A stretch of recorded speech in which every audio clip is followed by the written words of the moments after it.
आज की कहानी है हॉरर हॉस्टल।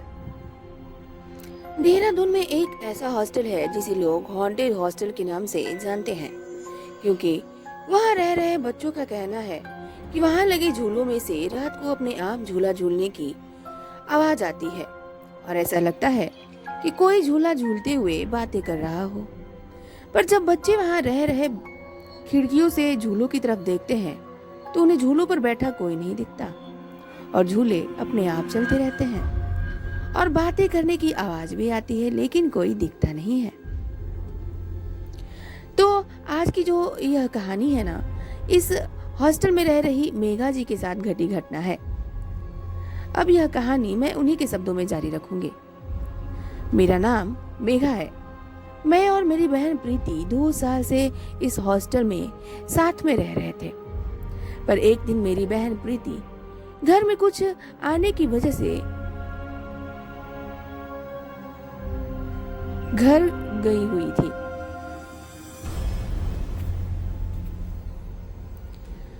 हॉस्टल के जिस रूम में हम रह रहे थे उसमें मैं और मेरी बहन ही थे। उस दिन मेरी बहन घर गई हुई थी, इसलिए मैं आज रात को अपने रूम में अकेले ही सो रही थी। रात के ठीक 12 बजे मेरे रूम के दरवाजे पर किसी ने थपथपाया और कहा, मेघा दरवाजा खोल।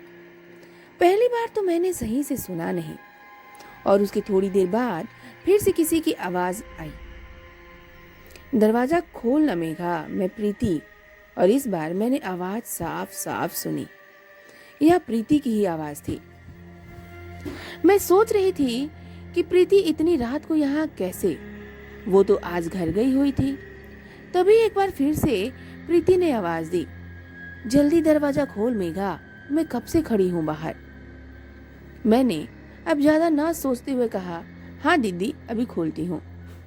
यह बोलकर मैंने जैसे ही दरवाजा खोला तो वहां सच में प्रीति ही खड़ी थी। पर हमारा घर इतना पास नहीं था कि कोई सुबह जाए और रात को आ जाए। वैसे भी प्रीति ने 3 दिन की छुट्टी ली थी, क्योंकि उसे घर में लगभग 2-3 दिन का काम था। इसलिए मैंने थोड़ा शक करते हुए प्रीति से पूछा, क्या हुआ दीदी, आप तो 3 दिन बाद आने वाली थी, कुछ हुआ क्या?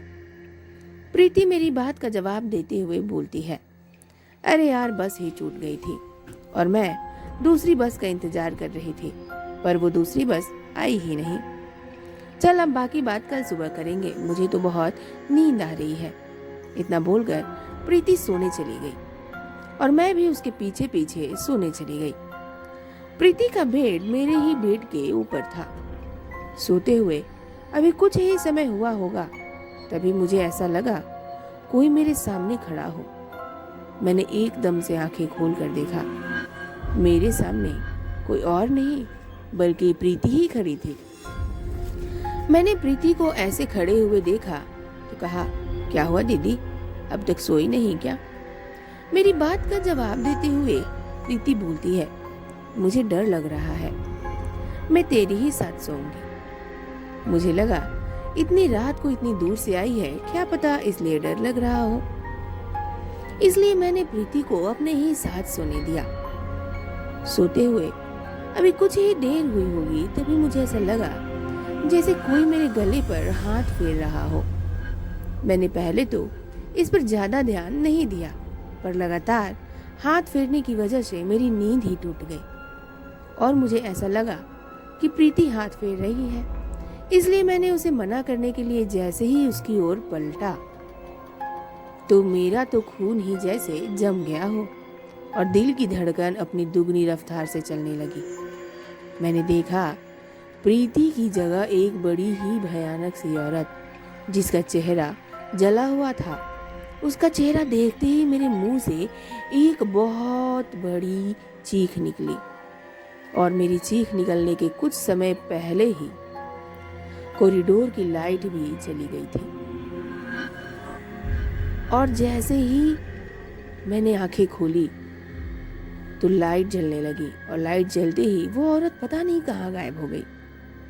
और फिर हॉस्टल के सभी लोग मुझसे आकर पूछने लगे, क्या हुआ, मैंने सारी बात सबको बताया तो सबका कहना था कि मैंने कोई सपना देखा होगा और सब मुझे यही बोलकर अपने रूम में चले गए।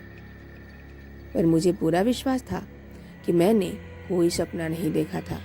मेरे साथ जो हुआ था वो सच था। सबके जाने के बाद मैं फिर से अपने बेड पर आकर लेट गई। इतना सब होने के बाद फिर से मुझे नींद कहाँ आने वाली थी।